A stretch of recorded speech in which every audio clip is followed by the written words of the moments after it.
you. Skylar. Nice to meet you, Skylar. Leah?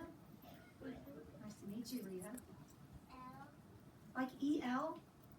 Nice to meet you. No, E-L-L-E.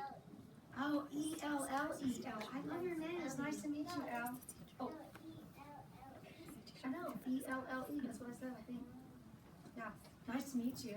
Matthew, you were around here, right? Yeah. Tell me your name. Ashton, nice to meet you. Steven. Nice to meet you, Steven. Jackson.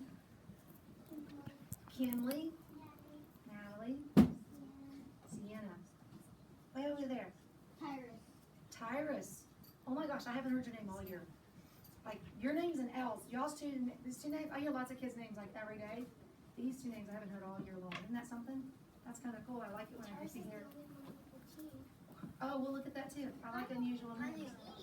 Okay, tell me your name. Natalie. Piper. Piper, nice to meet you. Kinsey. Kenzie. Will. Will. Andrew. Andrew. Okay. So readers, here's what I need you to do. Right now, I need all your books in your book box. And I need your book box quietly sitting, put it to bed, which means it's going to sit still. Okay, it's sleeping. One thing that you might try, kindergarten teachers and first grade teachers, because sometimes I like the kids to have a book with them, or their writing folders and writing, or they have something, I just tell them to put it to bed. For whatever reason, they seem to know what that means. You put it down, you sleep and leave it alone. Okay? So I've been trying that this year, it works real well. I don't know, one day just came to me from the heavens. It's amazing. So I have to tell you guys something. So yesterday, I went to the beauty shop, and I have to tell you about the thing. It is hard for me. Oftentimes, it's so hard for me when I go get my hair done because it takes like a long time to do my hair, the lady to do my hair. So I have to sit still for a long time. And I know I'm a grown-up, but it's really hard for me. So I want to tell you something that I always do when I go to the beauty shop. First of all, I take my bag with me, right?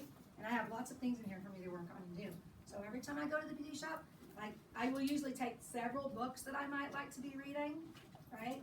And I always have my calendar with me because I'm usually like making some notes about what I need to be working on or what I'm doing. And I will even take like journals because I write stuff. Like all of this to go to the beauty shop. And because the thought of sitting there and not being able and not having something to do wants to make me go crazy. And all of a sudden I was thinking about, oh my gosh, this is just like reading workshop. Because in reading workshop, we have to be able to like go and sit for a period of time and like read the whole time, right? So today what I want to teach you is I want to tell you a strategy that one thing you can do to help you push yourself so that you can read longer and stronger is to try to have a plan for how you're going to read. And so what I'm going to teach you is I'm going to show you how you can stack your books up, and then when you read it, you move it to another pile and push yourself to try to read the whole pile before you take a little book break, okay? So let me show you what I mean. I'm going to take, so Cammie, right? Can I take yours? So I'm going to pretend I'm Cammie. So if I'm setting up at workshop, I'm going to take all my books out of my box. Oh, I like that you have a lot of books. It's good. Come on. Okay. And I'm going to even maybe think about which one do I want to read first. Oh, maybe this one looks pretty, like the easiest one on my pen, so I'm going to read that. Maybe I'll put this one here. Okay. I think that's what I want to do. All right. So now I've got my stack of books. Do you see how I did that? So now I'm going to read my first one. Red Socks and Yellow Socks. Oh my gosh, this looks so funny. Oh, it's because it's by Joy Cowley. She's so funny. Little Billy had yellow socks. Big Billy had red socks. They wore their socks. Red socks, yellow socks. They washed their socks. Red socks and yellow socks. They're pretty funny. They hung them on the line. Red socks and yellow socks. They had big toes. Now, Little Billy had one red sock and one yellow sock. Now, Big Billy had one yellow sock and red sock. Oh my gosh, they mixed them up. They did not sort the socks. They went to Cousin Kate. I got one yellow sock and one red sock, said Little Billy. I've got one red sock and one yellow sock, said Big Billy. What shall we do, they said. Swap socks, said Cousin Kate. So Little Billy and Big Billy swap socks. It's funny to me that they couldn't figure that out on their own. Now Little Billy had one yellow sock and one red sock. And now Big Billy had one red sock and one yellow sock. They went to Cousin Kate. We swapped socks, but it didn't work. Cousin Kate laughed and laughed You silly Billy, she said. Okay, so I'll finish this book. So now, I'm not gonna put it back in this stack. I'm gonna move it over here and turn it upside down like this. And I'm gonna read my next book. Right? And so I wanna try to push myself to read across as many books as I can, right? Before I take a book break, right? Be great if I make it to the end of the stack, right? I'm gonna try to push across. Does that make sense? So I want you to try that right now. Can you take your books out and try to start the idea of making a planned stack and moving it across?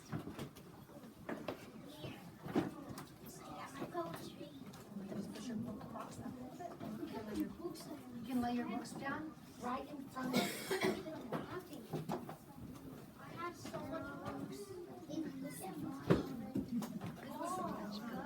So one of the things that I'm noticing is that Cammy's just keeping her stack in her lap. And so I'm thinking like when she's done reading this book, she's gonna turn it over on the carpet. And that's a good plan too, that would work just fine.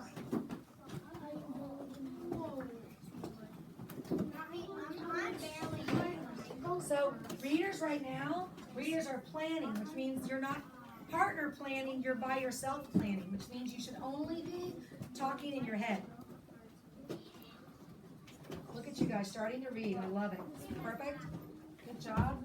So can everybody can you go ahead and look, see how she's reading? Go ahead and start reading your first book, Skylar. Oh yeah, look. He's a little wrinkled, right? So one of the things you want to do is when you put your books in your book box, sometimes you have to be careful, right? Because they might squish each other. Let's do this. Let's put this on the bottom so we can like sit under the others. And maybe it'll get pressed flat. Back. Let's try that here, okay? And then you can just start with this one right now. Oh, bring your top out.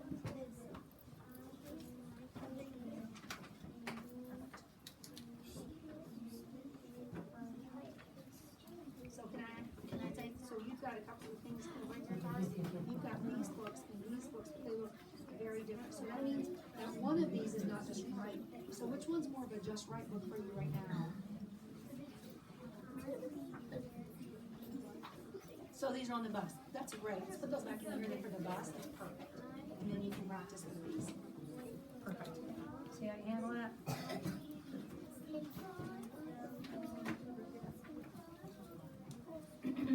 So readers, can I stop you right now? Look, like I'm looking at here, and everybody has like this planned stuff. Everybody has it. And I'm even looking over here at Piper, who's beside? Oh wait, Piper, who's beside you right there? So Kinsey. Kinsey's already like read one and laid it down. So does this sort of make sense that when readers read, we make a plan to try to read stronger today than we read yesterday? And one way we can do it is to like make a stack and read a page, read a book, and then flip it over. So I would like to see you guys go off right now, go right to your reading spots, and get started on this right away. Quickly and quietly, let me see you. Take your stack, take your box, just go right into your reading spot and get started on that. And we'll see if we can hang out here for a second, you guys, just because. Teachers, very quickly, while they're moving out and getting started, quick and to the point, clear demonstration, right? Did you see the connect, right? The teach, active engagement, link, boom, moving them out. Now we're gonna try to, so you should be by your reading partner, you know that, right? Like exactly where you guys were sitting before, or wherever. Just wherever you sit, this is why you want to also, I have no problem with kids sitting around the room for an independent reading time, but you need to assign their places. So that way it's consistent every day and it's a habit. Okay? So readers, you're reading privately just like you were on the floor. We're reading privately.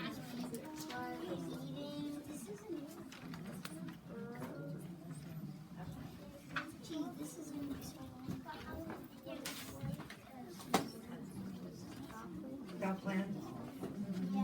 Okay. So we're going to be reading privately on our own. So where's your stack? So you're going to read your stack, and then this is your stack. So can I say something to you? What's the first letter of your name? Andrew, right?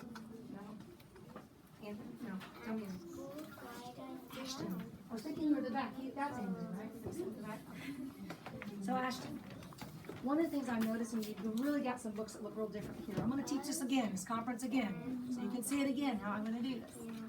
So actually, I'm looking at this, and it looks to me like you've got a lot of different kinds of books in here. And so I'm seeing that there's a lot of, so there's a big difference, like open that book up. I'm opening these. So one of these is just, one of these sets of books is just right and one's too hard, or too challenging right now. Does it mean that you can't like have it at home and mom can read it? But which of these would you say is a better just right book where you know pretty much all the words? Yeah, so for now, right, I want you to read these because these are gonna be the books that are gonna help you be stronger, right? And you can take these and maybe mom can read them to you at home. Y'all can read them together where you read page, she reads page, something like that, okay? So let's put those in the book, in your book box, right? And then let's practice with these for now. Does this sound like a plan? Great, okay. So I always get kids to hand it, or I don't take it. I can always get kids to give something up because I'm trying to coach with them to understand the purpose behind it. Does that make sense? Mm-hmm. Okay, while we're here, y'all want to see a conference? Okay, here's the structure of a conference. It's going to be that I'm going to observe, so I'm going to research the reader. I'm going to decide on a teaching point and a compliment. I want to find something that the reader is doing authentically well. I want to compliment them on that, and then I want to lift the work a little bit. Make sense? Okay. Who's the mother of the Okay, pick somebody. Stephen. Because he's right here. And generally, I need to have something to write with. I didn't plan on doing the conference. Oh, yeah. Thank you. Can I run back? Oh. Stephen, is it with a V or a PH? PH. Okay. All right, friends. So what are you working on as a reader today? And you guys can all kind of lump over here when you can all hear me.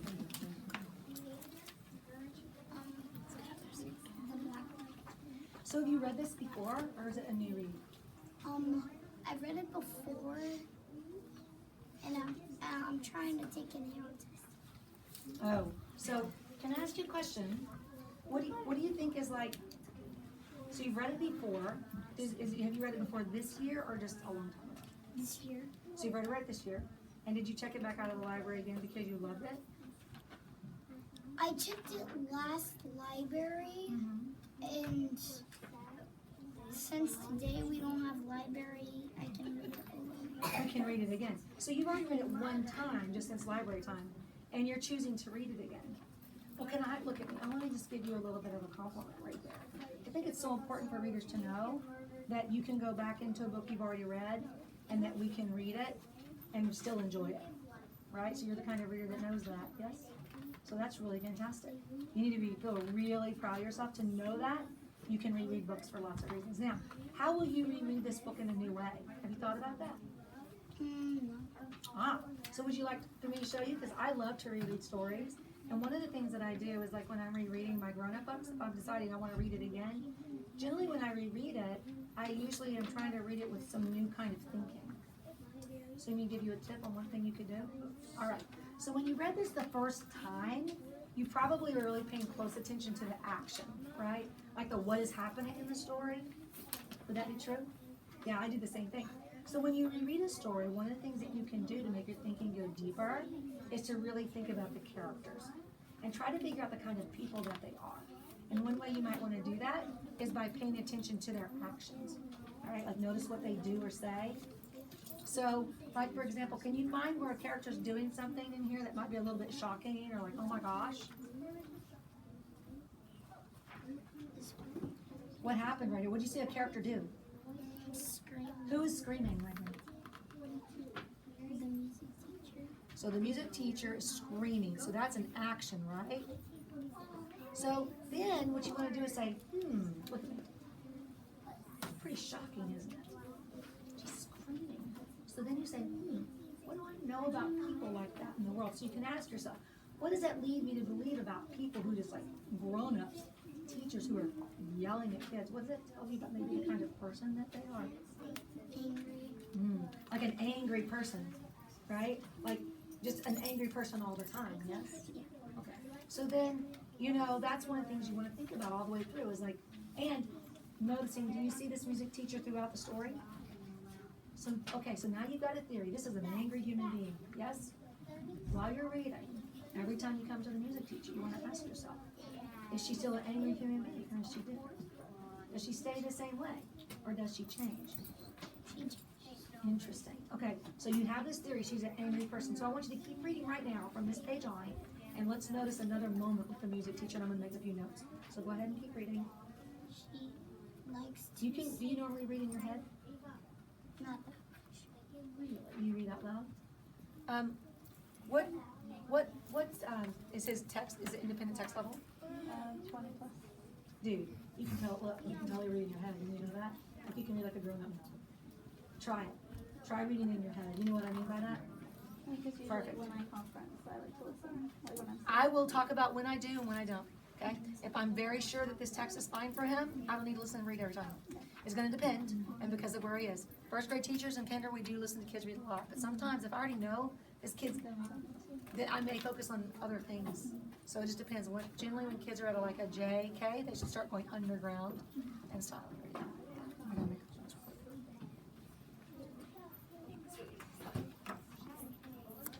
He was. You're right.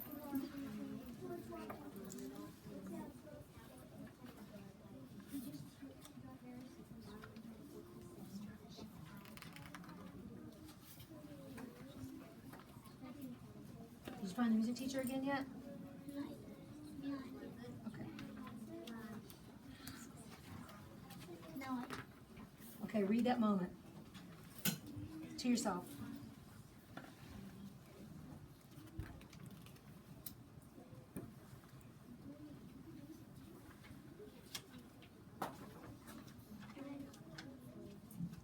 Okay.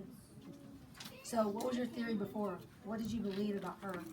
What was your theory about her? What kind of person were you thinking she was? Angry. Oh, so now, based on what you just read, are you noticing the actions? See it here? You want to notice the actions, right? What they're doing or saying? Does your theory still seem to be true that she's a pretty angry person, or has she changed? She has. But she got worse. So it's getting bigger. The problem of that's getting bigger, right? So you sort of see what I'm talking about? So I want you to keep, every time you see her, stop and ask yourself, is it still an angry human being, or is she changing?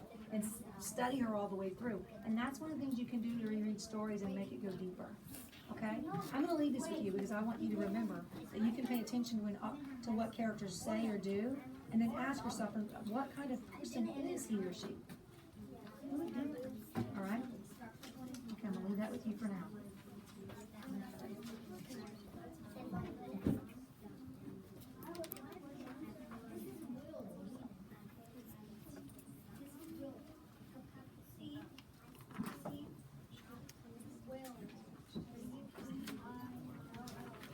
Okay, so do you sort of see how our little conference might go? You find something that I can compliment him on, the fact that he's rereading a text, and guess what my teaching point became? Something within that, right? Because as soon as I said, so have you thought about how you're going to read it differently? He's like, no. And that's the response I get from every kid that I talk to, because they don't necessarily think about how they'll read it differently. And so then I can lift the work that he's doing right there by teaching him how to read in a new way. And guess what I've done? We've worked on drawing conclusions and developing theories about characters and looking for the change, and if they change. And I'm going to predict she doesn't, because they don't typically change at this level. Right? Helpful? All right, let's go back to our